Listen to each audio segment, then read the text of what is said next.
Hi, Michelle. This is Jim Gillis with Win My Vote, and thanks so much for all the time yesterday. I know that time is tight, and I was a lot longer than I expected, so I appreciate that very much. So here's Win My Vote. This is the ballot, and this is one of the ballots that I demo all the time, which is the 2006 presidential ballot. It's from San Francisco, California. It's also the ballot that we used in part with the national student parent mock election. So these percentages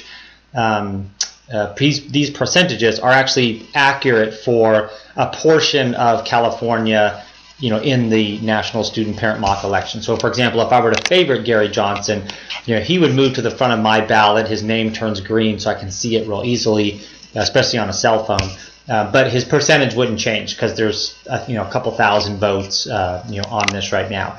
But if I go down ballot to one of the the races that wasn't on the national student parent mock election, like assembly, if I were to vote for this guy, yeah, his percentage would change, and you can see it change in real time there. So candidates can really track how they're doing. They can send it out to, say, even a control group of 1,000 people that that vote libertarian or that vote usually independent or something like that, and see how their message resonates, see how many people watch the video, see how many people favorite them, those types of things. But again, here's the ballot. You type your zip code in.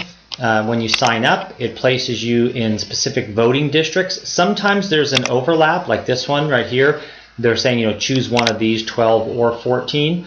And then if you don't know what your district is, you can check here, and then it'll show you a map, and you can even type your address into this government site that people may trust more than just a private site. But most of the time there's direct hits, and then when there's direct hits, they just auto-populate, like the school district, and state assembly, and state senate are all direct hits. There's some general information here that's all optional. So if candidates like that type of stuff, if voters like it, they can answer it or not, either way. And then they hit save. I don't need to hit save because all the stuff is the same. But those are my ballots, and then I go right to this ballot, which will take me through the state races, into the congressional districts, state senate, state assembly districts, down to the county level, and then even the board of supervisors, and the school board. Sorry about that. That was favorited. And then into things like the BART board, which is like the rapid transit and community college board. And then I'll have all of my state propositions as well as all of the local issues, and I can navigate those. And on the proposition, you can click on the proposition, and it will give you a summary of that proposition.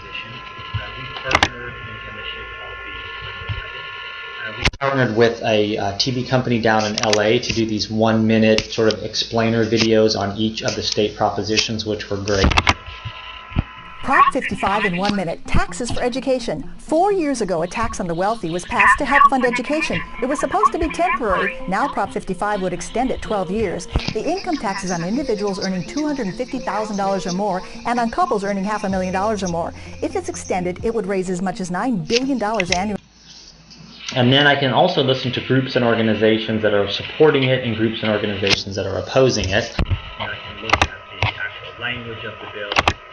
And then this is a good example that I like to use. This guy, Ethan Behrman, KGO, real popular guy. He went through all of the propositions and did these videos on them, which almost every state has people like this, either radio show hosts or groups or organizations that review all the propositions.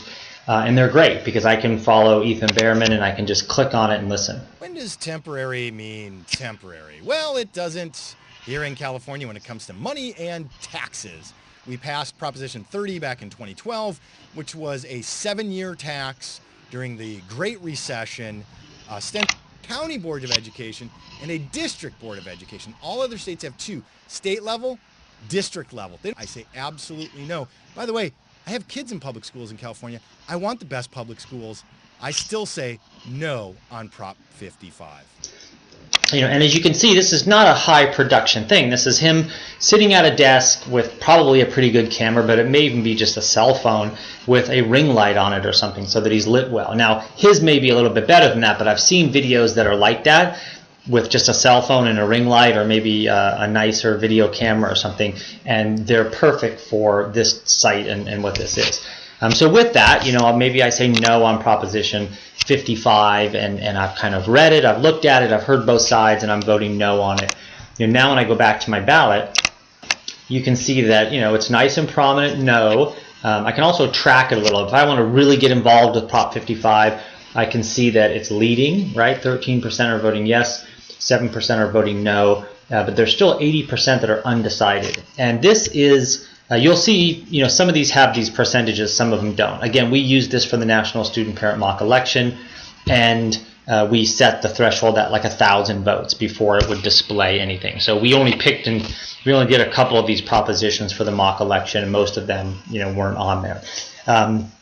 But you can really look at these numbers and say, okay, well, the good news is there's 80% that are still undecided. So we have this big group that are on Win My Vote, and we're going to try to, get our side, so they can do some campaigning and do that type of thing, and then really track their outcome. They don't have to pay for robocalls and then pay for follow-up, polling and all that type of stuff. And the nice thing from the voter standpoint is I'm done with 55 now, right? I can now move on to, 56, 57, and again, these are all real, which is just insane, because in San Francisco we then had, 26 local measures that we had to go through, and nobody can remember all of that stuff.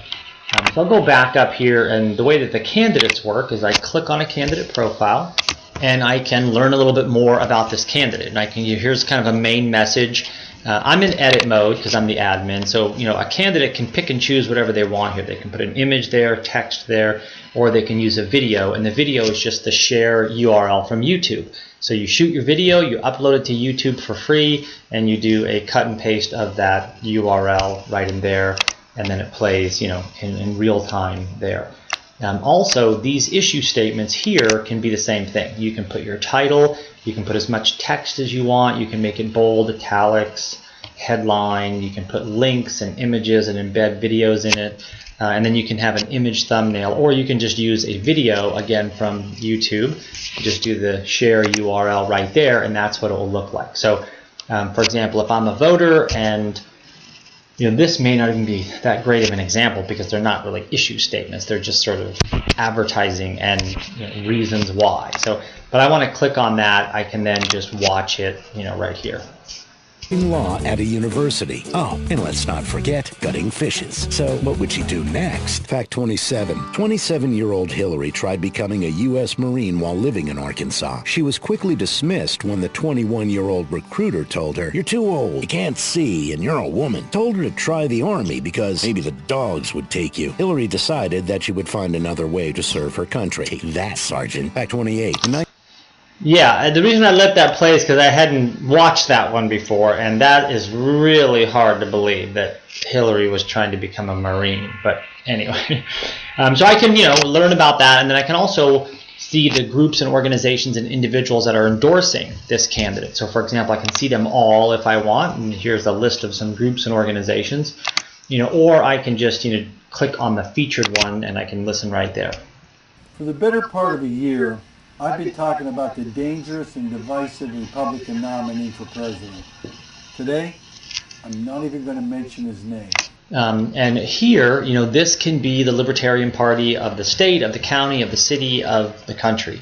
It doesn't matter. And this is where I was saying that you can create a video from the Libertarian Party, saying here are the Libertarian, values and principles, and this is what it means to be a Libertarian. And every candidate that you guys decide is okay to do can have this right here. So I can go to the city council or a school board or a state assembly or state senate. I can click on the candidate and I can say, oh yeah, I want to hear this message, and understand exactly what the Libertarian Party is all about. And then I say, yeah, I like this guy, and I like that message, so I'm going to favorite this candidate. So I can favorite the candidate here, and then when I go back to my ballot, you can see that again, the nameplate's turned green, the candidate's in the front position, and then I can go about doing the other races. And again, the up ballot is not that important. You typically know who you're going to vote for. There's not a lot of surprises there. But there's still, depending if you use this platform to campaign, you'll have a better chance of being heard. Because even if I'm a Hillary supporter or a Trump supporter, it's just so easy to say, okay, let's give this guy a couple seconds. I'm Gary Johnson, candidate for President of the United States, and I approve this message. I'm Governor Gary Johnson. I'm Governor Bill Weld. I'm running for president. I'm running with him.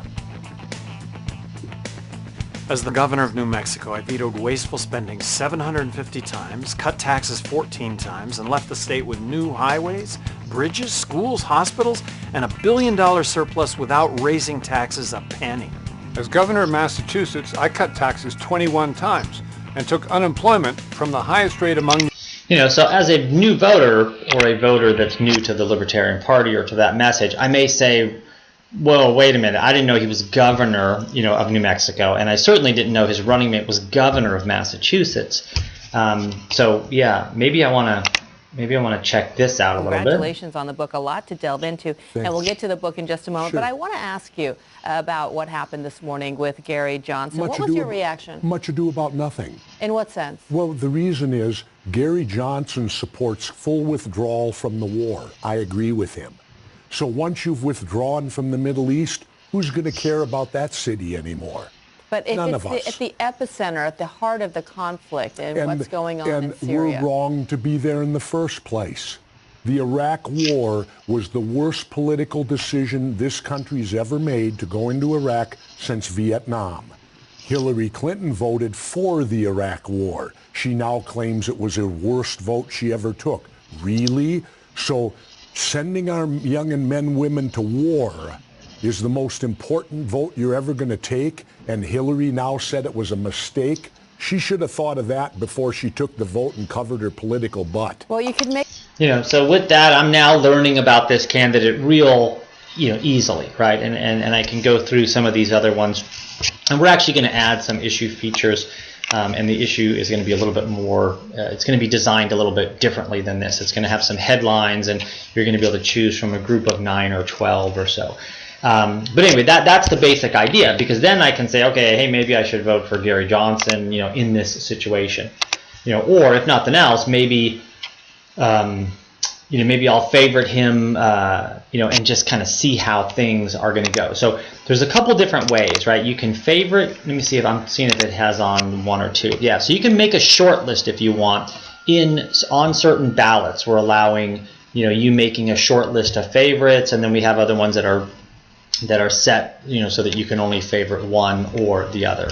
But that's open to some other rules that I can explain if it ever becomes an issue, but I don't think it will.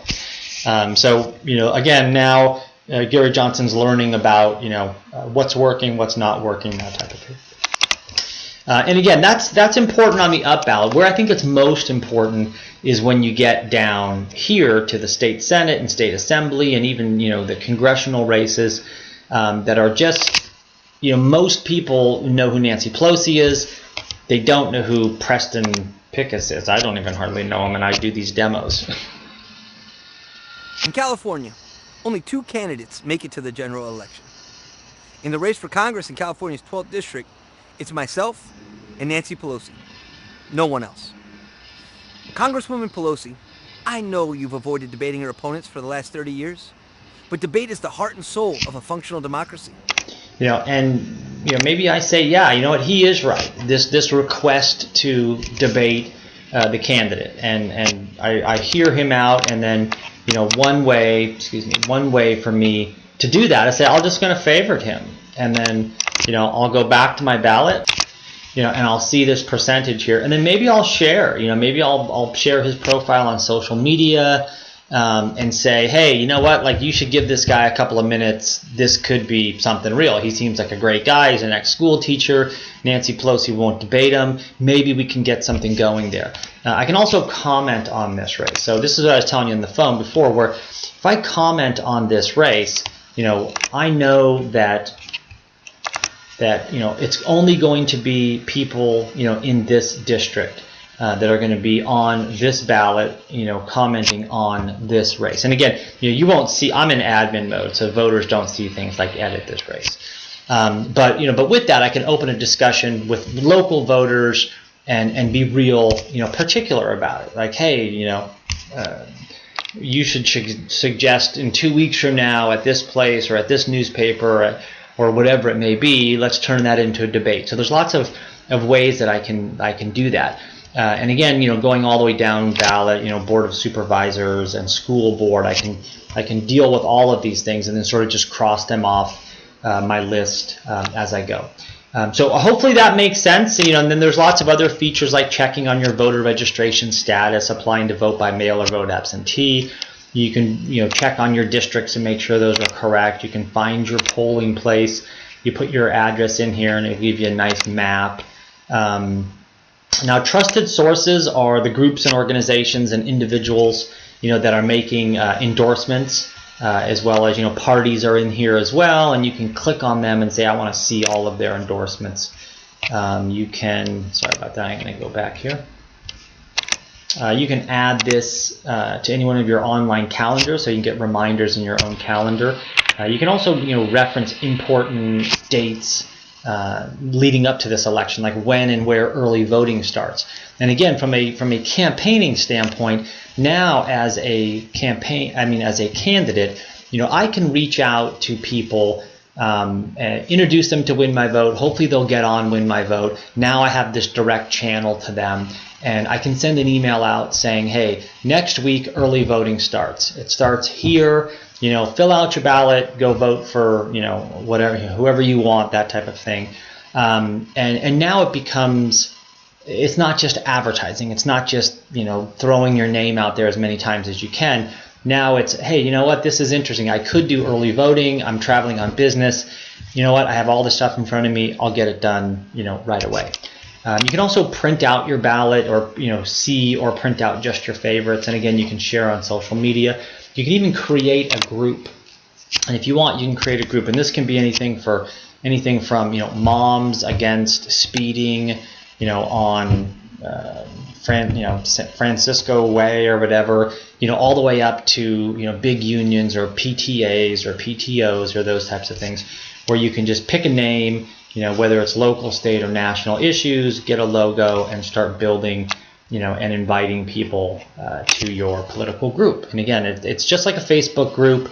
The only difference is, Facebook is just pure advertising, and you just, it's just advertising. There's not a lot of real follow through there because it doesn't have a ballot on it, and that's where the only power is. You can have 1 million people on your Facebook page saying that they're outraged about campaign finance reform and how we need it, we need it badly, et cetera, and get lots of signatures, and then everyone goes back to their own daily business, and you walk into the polling place and you don't know anything about the propositions, and you just mark and leave a lot blank and leave and go. So that's where the problem is connecting that movement. Now, if I'm here and I'm listening to this group, or I get an email saying, hey, we're against this proposition, for these reasons, or we're for this proposition for these reasons, I can then quickly say, yep, I'm with you. I can click yes on it and be done with it. And then I don't have to, I can just look at my Win My Vote and take dictation at the polling place. Anyway, at the risk of this thing going too long, sorry. Let me know what you think. I can easily build ballots. I'll give you a quick example. I'll put my Seattle zip in here. And now it's gonna. Now this right here, even though they're direct hits, since I'm changing it, it'll ask me to go through and choose. But when you first sign up, if it's a direct hit, it'll be a direct hit, right? So I'll leave that open because I want to see them all. And again, this is kind of a demo ballot. There's a couple things in here that have already changed and will be changed, in the general production window. So here I have a couple, obviously this year, right? And August 1st is coming up. There's a primary in Seattle for mayor. Ed Murray's withdrawn, and then here are the other candidates. It's a big, wide open race with lots of different people. Unfortunately, Casey, I forget his name, I think it was Casey Christensen or something like that, he told me he didn't want to be on the ballot, which is bizarre because all of these other people, or most of, or I should say, about half of these people actually sent me stuff like headshots and links to videos and stuff. The other half said, sure, you can build my profile, whatever. One person signed up, but Casey was the only one that said, no, not interested, take me off your thing, which is just, again, bizarre. So as a Seattle resident, I can go through and I can see that I don't have very much of a choice on, city attorney here, but, city council 8, there's lots of candidates, city council 9, and then I can start going into the school board races for the county, and I can even go down to Port of Seattle commissioner, which these guys they would never be able to reach me, and I would never be able to learn anything about these guys at all. And now I can check out Ryan and we'll see what he has to say. In another example of terrible policy coming out of the Trump administration, we learned this morning that they issued a cease and desist letter to the Northwest Immigrant Rights Project, which is one of our most important human rights organizations in the state. Many of the battles that they're waging take place at SeaTac Airport, which is a part of the Port of Seattle. And I believe it's time that our port, that our airport and our seaport provide a safe harbor for immigrants and refugees. Welcome to Seattle. So again, this is a definite cell phone with a selfie stick, and it doesn't even look like it has a ring light, right? So it just looks like he's just doing it on his porch in his backyard or something. But you can see how effective it is. So again, libertarian candidates don't have to spend a lot of money. They just have to, shoot some videos, have some issue statements, and they can get to voters. And there's no other platform out there that I know of that gives them this opportunity. So again, would love to talk with you about it. Would love to reach out to as many libertarians as you can, or as I can, or as the party can. But unless there's a concerted effort at the national level to say, yep, we're going to promote this thing. We want all of our candidates to sign up, to create candidate profiles, and to use this as a platform. It's going to be an opportunity, I think, that's going to be missed. And then it's going to be kind of same old, moving forward, and which I don't think anyone is happy with, out there. I speak from, the 60-70% of independents that are upset with all the parties that are looking for, a new alternative, a new, choice, a third way of doing stuff. So anyway, thanks a lot. And again, so sorry about this thing going 20 minutes. I was going to send you a 5-minute video.